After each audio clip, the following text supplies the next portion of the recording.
Hi everyone. So I said I would do a video to show you how to put this frame together and the size pieces that we needed. So we're going to do it. So what I did, and this is just measurements purely based on what I wanted, and I decided on the lengths as I was making the actual frame. The only thing I knew for sure was that I wanted a 26-inch bar across the top. Everything else, I kind of played it by ear as I was cutting them up. So I need four 4-inch lengths. I need 4 9-inch lengths, 2 7-inch lengths, 2 10-inch lengths,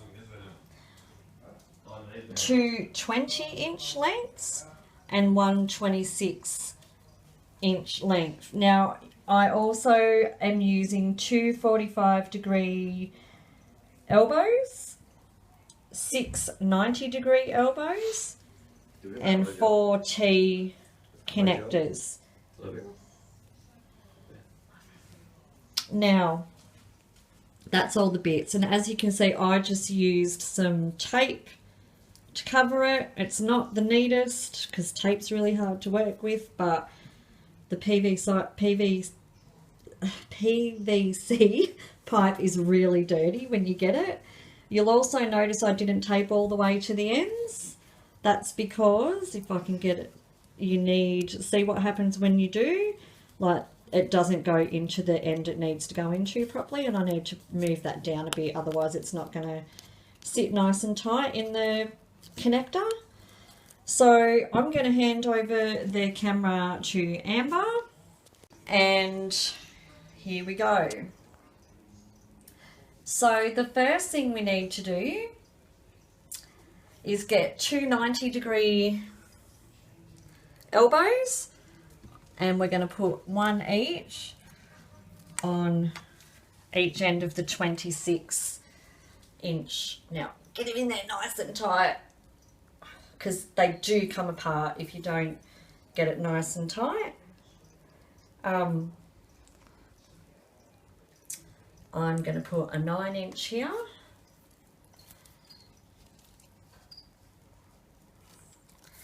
And another 9-inch down this side.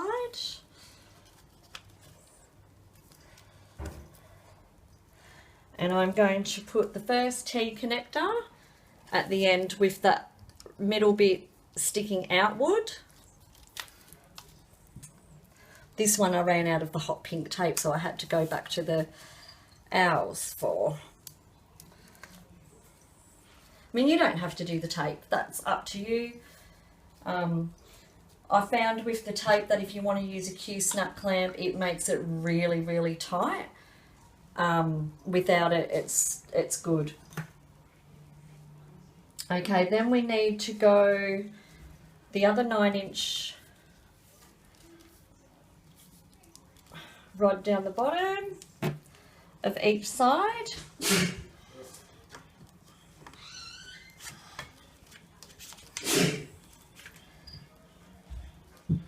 Okay, so that's the top pretty much of your frame. And as you can see, the more you tighten it up, the more it kind of takes shape. If it's not tight enough, it'll kind of go out of shape a little bit. So what I'm going to do with that is I get the 2 more 90-degree angle elbows on the bottom of each of these legs, because with this I'm not actually making a proper frame, I'm making more of a stand to hold a scroll rod frame. So that's why I'm not connecting the bottom. We're going to make the legs, which this all connects to stand on. So you got your little 4-inch cuts out of that T thing. And your other two, I'm going to put where we just put those bottom ones. And then you're going to get your 45-degree elbows and put them at the ends there. Now that's going to hold, is what your actual scroll frame is going to sit in there. Now your 20-inch cuts. Oh, first we need some 90-degree elbows down there to connect them to. And I'm going to lay it down because it's easier to do. Then you put your 20-inch legs into those.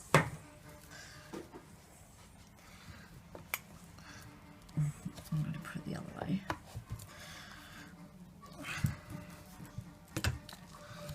Okay. And then your last of you're going to have the T-bar, so you've got the end bits going out like that, so you can attach feet to it.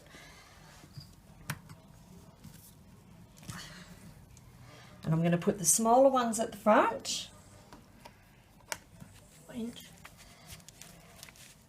7-inch.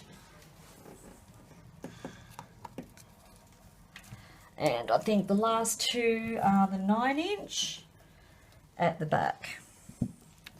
You can actually,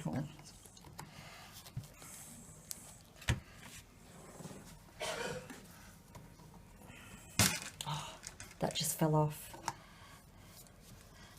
What did? It's because of this tape. I need to roll this tape down because, as you can see, the tape is causing an issue with this join. So I'm going to roll it down a bit. And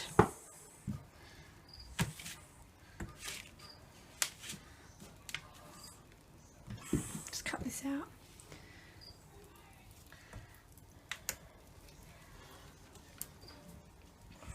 okay, so that is my stand that is going to hold a scroll frame, and it's a big scroll frame, so I needed something that would take the weight and the width, and you just need to really push everything in and make it nice and solid. If you're going to keep this design and you know you're not going to change it once you've played around with it a fair bit, I recommend not gluing anything until you've mucked around with it, sat down, tried to use it, because you might need to make some adjustments somewhere. But the beauty of this, you can move it up and down if you need to. Make that even tighter. You can see when you start playing with it, you'll get to see where it's loose. Once you've got it exactly how you want it, I would say glue it into place. My scroll frame is going to sit like that. Now this is going to slide up beside me on the lounge, so I plan on having my legs in the middle. Slide up beside me on the lounge. I can move this, and that's in the way. I can move that up and down as I need to, and I'm going to be able to stitch like that rather than having to go like that around a big Q-snap frame.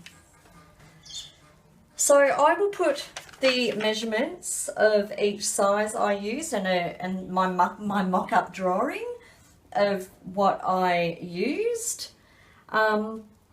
If you don't like this idea of holding a scroll frame and you want to actually use this as a proper frame, all you have to do is remove these bits,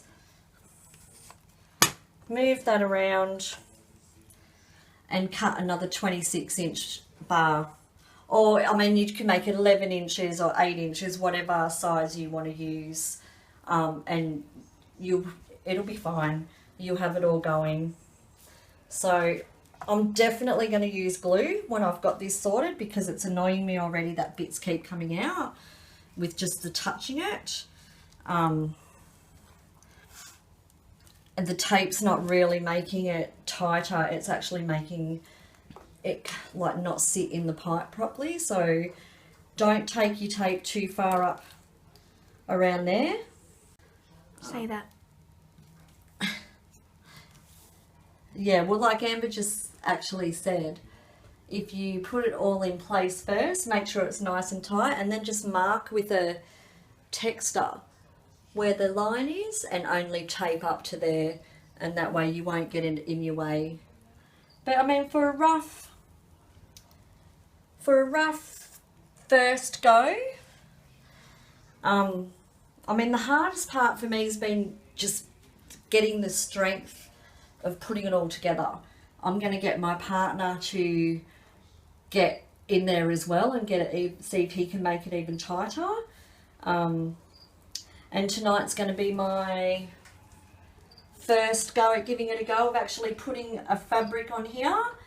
I'm going to put the Passion Ricamo, the mermaid that I'm doing that's got all the beads on it, on this to get that ready to finish up, and we're going to give it a go. Let's get it into action and see how it works. I'm also going to do a smaller frame, but I'll get this one perfected first. So if I make any more adjustments, I'll come back on and edit the video, and right at the end I'll put that I've made some adjustments, and I'll just edit the description. So yeah, so that's it. So thanks for watching, and I will see you next time. Bye. Hi Anna. I just wanted to add this in for you so you could see. This is how you stitch your fabric onto this scroll rod. So I just did a couple of stitches, and it's pretty much as simple as that. I'll add this into the video for you so you can see it. I mean, some people use Velcro on there.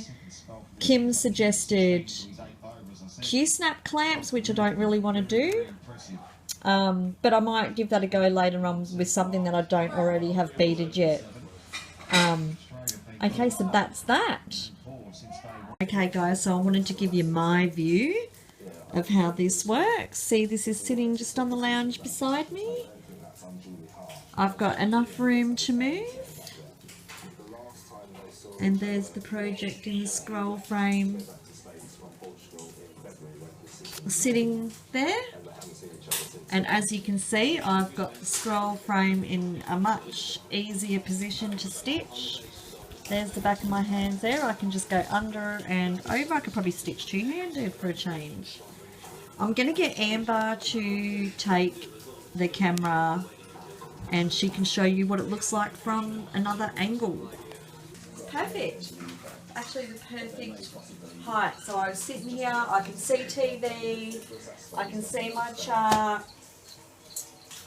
I'm good to go. All for the price of about $6. Cheers.